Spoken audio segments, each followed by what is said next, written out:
Hi everyone. In this video, I will explain you how to draw the root locus, how to sketch the root locus for a given system with two real zeros and four real poles at the same location. So here, as you can see, we have the controller GC as a proportional one, KP, and GP, the process is provided as s+1 squared or s+2 to the power of 4. So this means that we have four poles at s equal to -2, and we have two zeros at s equal to -1. So our loop transfer function L of s, which is equal to GC of s times GP of s, is equal to KP times s+1 squared over s+2 to the power of 4. And here we can replace KP by rho, and L of s will be equal to rho times s+1 squared s+2 to the power of 4, where rho is equal to Kp. And now we want to sketch the root locus for this system for all values of Kp or all values of rho. Let's get started with determining the order of the numerator and denominator. N of s, which is the numerator, is s+1 to the power of 2. So we have m equal to 2. And d of s, denominator, is s+2 to the power of 4, or we have n equal to 4. And from here we have n minus m, 4 minus 2 equal to 2, which is r. So since r is equal to 2, we know that we will have some asymptotes. Two asymptotes are available for this system, and therefore we need to determine the abscissa point and the angles of the asymptotes. We know that xa is equal to sum of zi's minus sum of pi's over r, and here we have two zeros, so z1 is equal to 1, z2 is equal to 1, 1 plus 1, minus sum of pi's, we have four poles at -2, so p1, p2, p3, p4 are equal to 2. 2 plus 2 plus 2 plus 2 over r, which is 2, and this will give us 2 minus 8 over 2 or -3. So we know that xa is equal to -3. This is the point on the real axis in which the asymptotes will cross the real axis. We need also to determine the angles of the asymptotes. R times kCa, which is equal to 2h plus 1 times pi for positive locus, and 2h pi for negative locus. And by positive locus, we mean rho bigger than 0, and negative locus, rho is smaller than 0. So from here, 2 times kCa will be equal to, so since we have two asymptotes, we will replace h with 0 and 1. Setting h equal to 0 and 1, we will get pi and 3 pi for positive locus, 0 and 2 pi for negative locus, and then dividing them by 2, kCa would be equal to pi over 2, 3 pi over 2 for positive locus, 0 and pi for the negative locus. So this is all the information that we have for our asymptotes, which are both for the negative locus and positive locus. If we start to draw the root locus, both for the positive locus and negative locus, So at the first step, we need to determine the location for the zeros and poles. Here at -1, we have 2 zeros. And here at -2, we have 4 poles.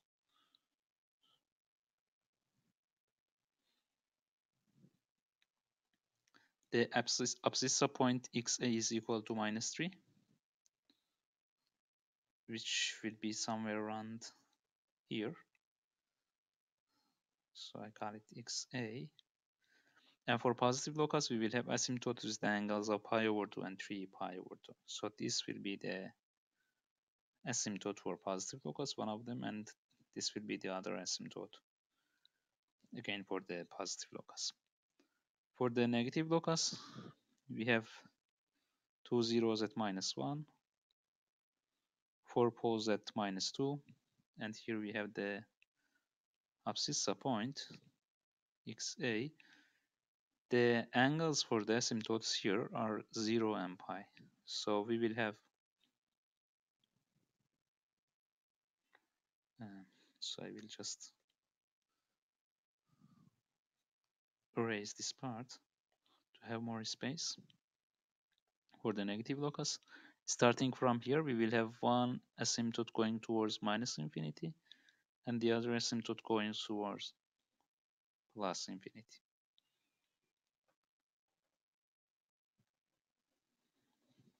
Okay, so this is all that we need to do for the asymptotes. We can determine the parts of the real axis which belongs to our root-locus to each one of them. As we can see here, we have 3 regions from -infinity to -2, from -2 to -1, and from -1 to +infinity. In each case, if we count the number of poles and zeros on the right hand side, we will get these numbers. So from -infinity to -2, we have all the poles and zeros on the right hand side of the test point. As a result, we have 6 poles and zeros. From -2 to -1, we have only 2 zeros. And from -1 to +infinity, we have nothing. So 0 poles and zeros. And in all cases, we see that none of them are odd numbers, so none of them belongs to the positive locus, and all 3 cases belongs to the negative locus. So we can see that the real axis, the whole real axis, belongs to the negative locus. I can maybe determine it by highlighting the real axis like this for the negative locus. And none of the segments belongs to the positive locus. Okay, so we are done with the real axis as well. Now we can, as the next step, since we have multiple poles here at -2 and we have multiple zeros at -1, we need to determine the angles of departure from the pole and angles of arrival at the zeros. So as the next step, we can start to do it. Angle of departure,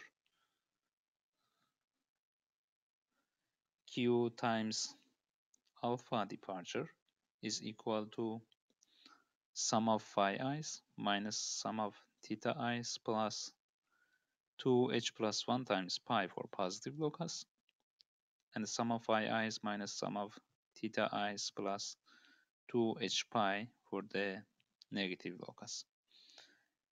Since we have 4 poles at s equal to -2, q is equal to 4 times alpha departure is equal to, so sum of phi i's, let's see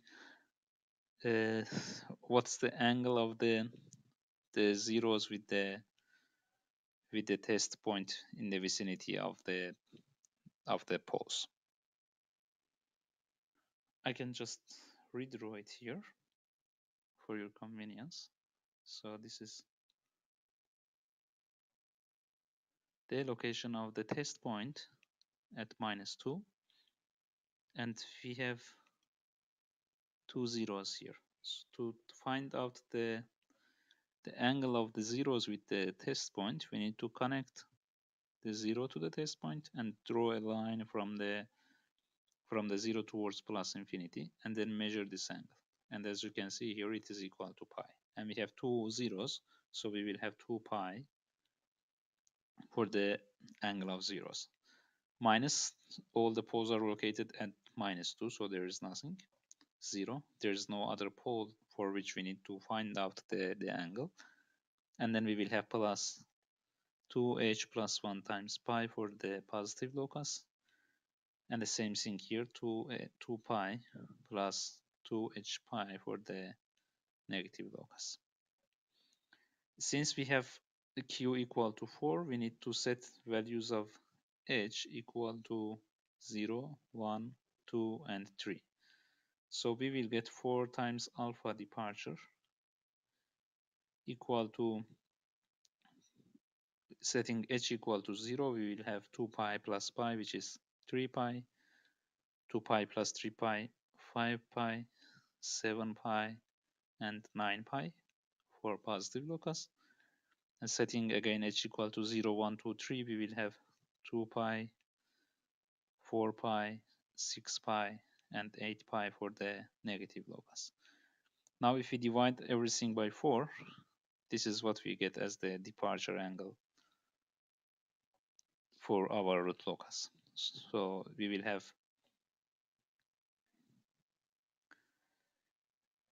3 over 4 pi, 5 over 4 pi, 7 over 4 pi,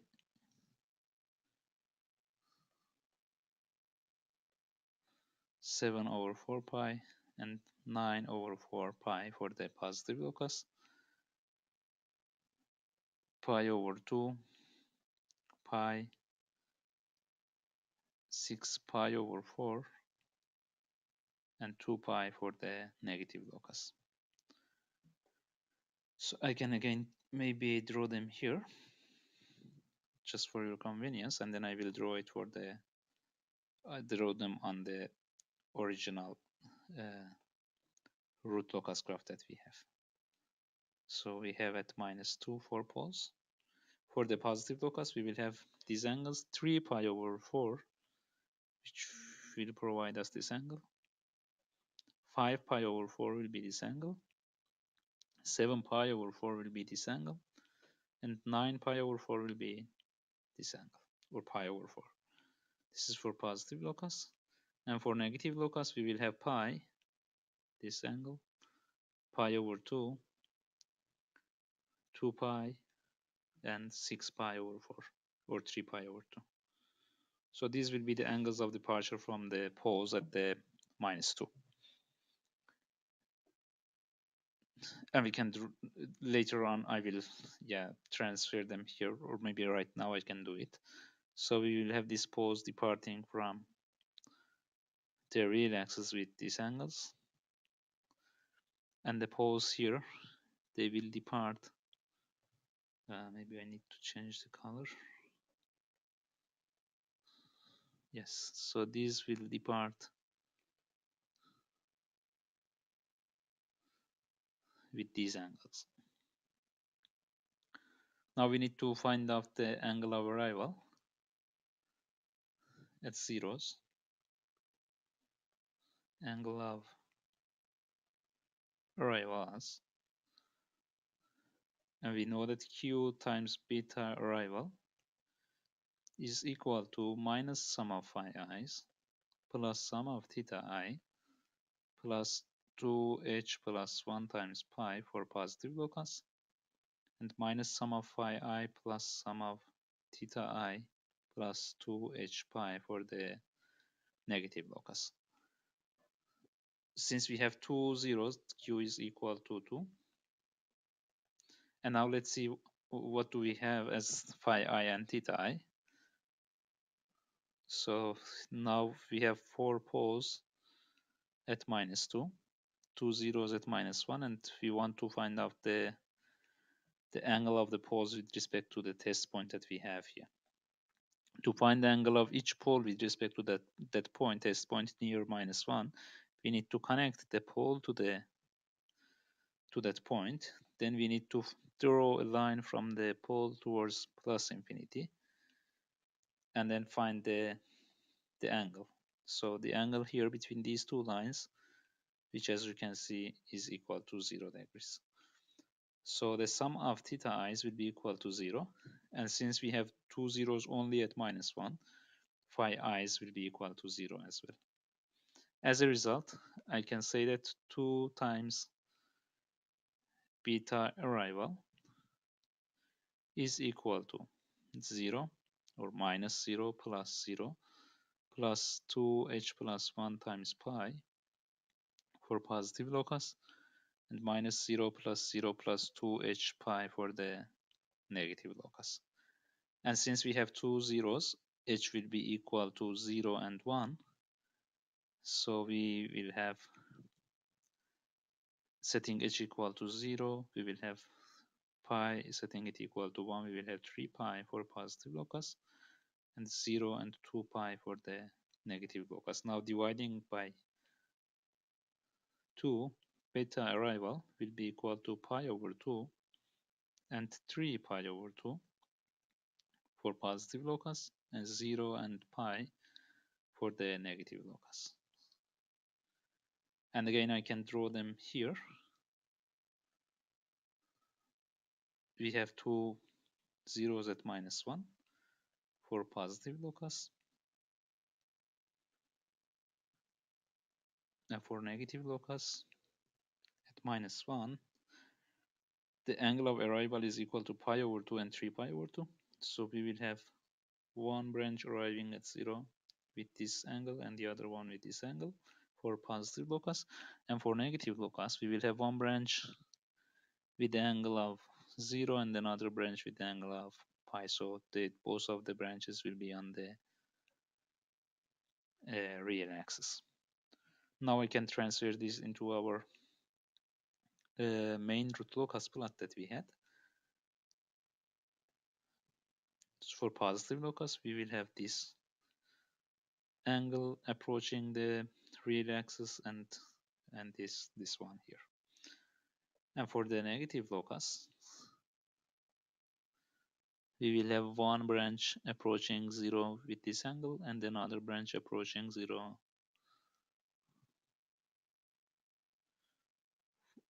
from the right hand side. Okay, now the next thing that we need to think about is the breakaway or break-in points.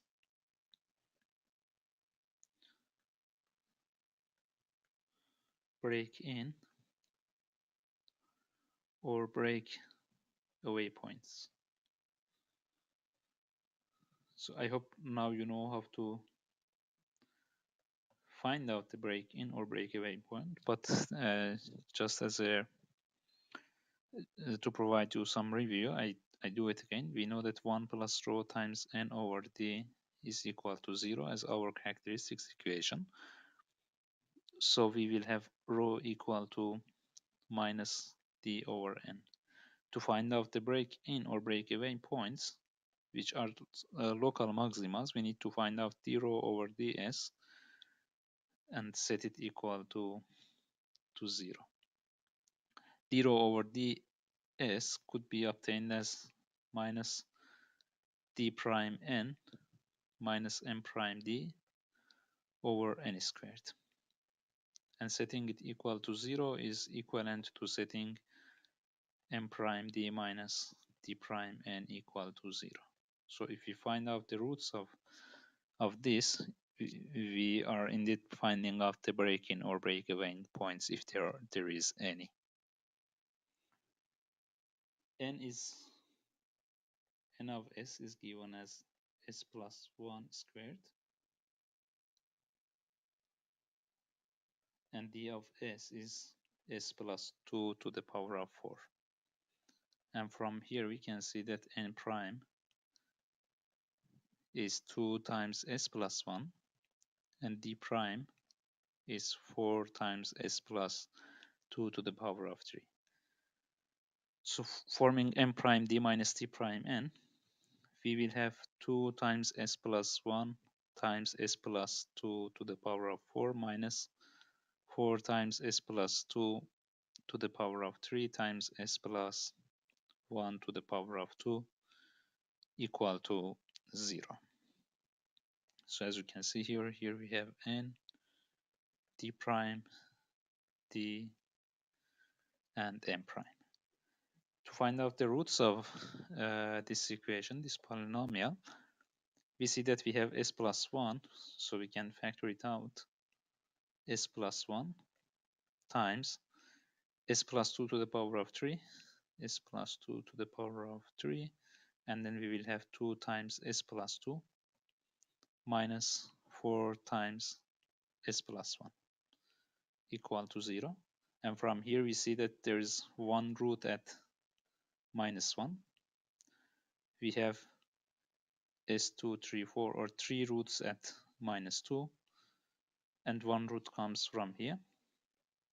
So let's see what do we have left here. So we will have 2s plus 4 minus 4s minus 4 equal to 0. 4 and 4 will be cancelled out, and from here we see that we have s equal to 0.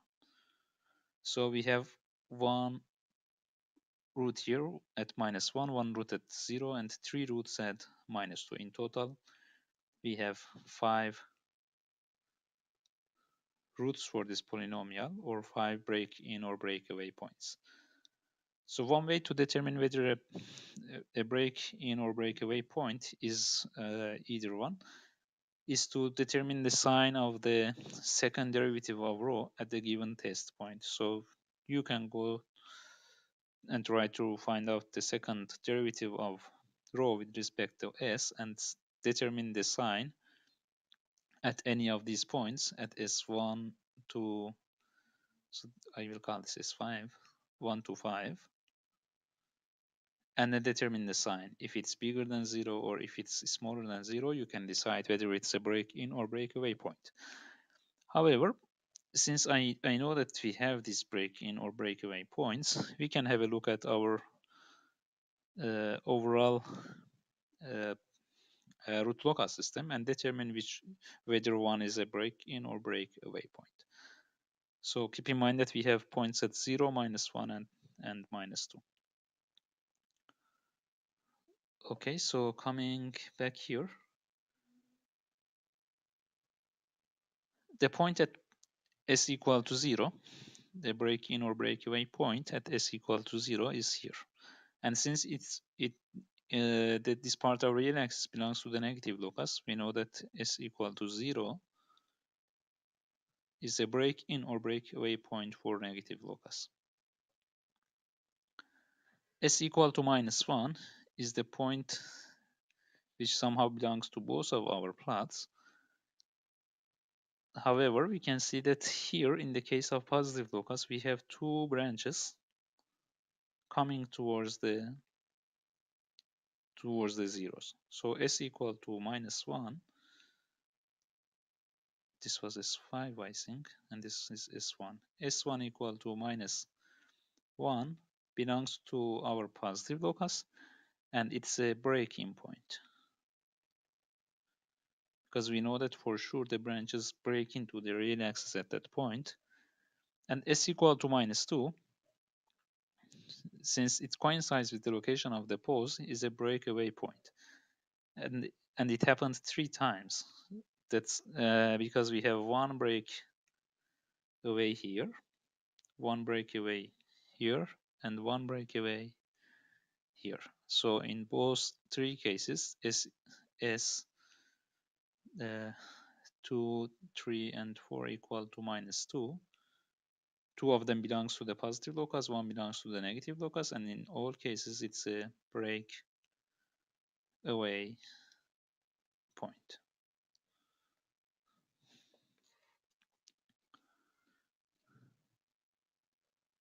Alright, so now that we have somehow all the information, we can start to draw our root locus. For the positive locus, we see that one of the branches will start from minus 2 with this departure angle, and it will move towards the 0 and arrive at it with the angle of pi over 2. And similar thing will happen for the negative part, because root-locus is symmetric with respect to the real axis. The two other branches, as we can see here, they will depart from -2 with the given departure angles 3 pi over 4 and what we have here as, oh, I think it's 5 pi over 4. Yeah, where do we have it? Okay, whatever, we have this angle here. So this will depart from the real axis, and they will go towards infinity with the help of these asymptotes that we have here. So we will have somehow this kind of behavior for the root-locus for this part. As the value of rho increases, we will have the branches moving in these directions. Okay, so that's what we have for the positive locus, some rough sketch. And now let's see what we have for the negative locus. So one branch will depart from the real axis at -2 with this angle, the other branch with this angle, and they will arrive at the positive at the real axis at the s equal to 0, or in the break-in point. And angles here will be equal to pi over 2 and 3 pi over 2, because we will have 4 branches. So one of them will move in this direction, and it will enter into the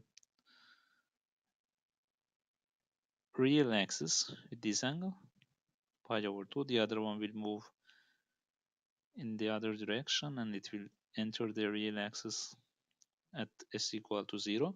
Then one of them will move towards the 0 at -1, and the other will move towards plus infinity using the asymptote that we already have obtained.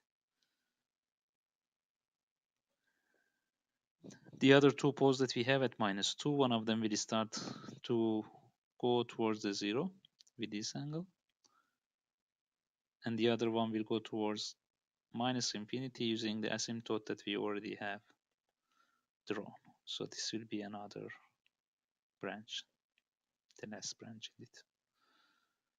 And as you can see here, we will end up with this root-locus for the negative locus. Okay, so I think we are done with sketching the root-locus for this system. Now let's go and check what was the question. Okay, so maybe I can also show you how the root-locus looks in MATLAB. I already have plotted it, and you can see here. So this is what we have for the positive locus. As you can see here, one branch has departed from the pole at -2. It's not that easy to see it here, but one of them has gone towards 0, the other one has gone towards the next 0, and two of them has gone towards the infinity using the asymptote, which is located at -3 with the angle of pi over 2 and 3 pi over 2. For the negative locus, it's easier to see. One of the branches has departed from this pole at -2, and it has entered the real axis at 0, and then it has moved towards the 0 here. The other branch has departed the pole and has gone towards the real axis at 0, and then it has moved towards the plus infinity, as we can see here. And the other pole, one of them has departed from the pole, the other branch, and has gone towards 0, and the other one has moved towards the infinity using the asymptote that we have obtained already. So as you see, what we have drawn, what we have sketched manually, coincides with what we get from the MATLAB R-locus tool. So now, as the last part of the video, let's see how can we determine the ranges of Kp or rho such that the closed loop system is biboy stable by directly using the magnitude condition instead of the Ross criterion. You can try the Ross criterion yourself to verify what we obtain here, but for now I will do it only by referring to the root-locus that we have here. So we know that for positive locus, we have rho bigger than 0, and for negative locus, we have rho smaller than 0. By looking at the positive locus, we see that for any value of rho, all the four poles that we have are located on the left-hand side of the real axis. And as a result, I can say that for rho bigger than 0, our system is BIBO stable. On the other hand, for negative values of rho, as you can see here, starting from rho equal to 0 and moving towards the negative values, at the beginning we have all the four poles in the right hand side up to here. So when these two branches uh, arrive at s equal to 0, we will have the marginal stability, and afterwards our system will become unstable because one of the poles, one of the branches will be located in the right hand side of the s-plane, or right hand side of the imaginary axis. So this is the important point for which we need to find out the value of rho, and afterwards we can discuss about the stability. Here we need to apply the amplitude criterion. Again, we have 1 plus rho times n over d equal to 0, and from here we have n over d equal to minus 1 over rho. According to the angle criterion, we need to have angle of n over d evaluated at any test point should be equal to the angle of minus 1 over rho. So now our S star here is at the origin. We need to find out n of amplitude of n of 0 over d of 0, and then accordingly we will find the value for the rho. So setting s equal to 0, for the numerator we will have 1, and for the denominator we will have 2 to the power of 4. So from here we have 1 over 16, which is equal to the amplitude of 1 over rho minus 1 over rho, and we can see that amplitude of rho is equal to 16. However, since the value of we have negative values for rho is smaller than 0, from here we can say that rho is equal to minus 16. So at this point we have rho equal to minus 16, and we can see that as the value of rho decreases, it becomes smaller than minus 16, our system becomes unstable. And for any value bigger than minus 16 towards plus infinity, our closed loop system is positive. So we can say that for values of rho between minus 16 and plus infinity, the closed loop system is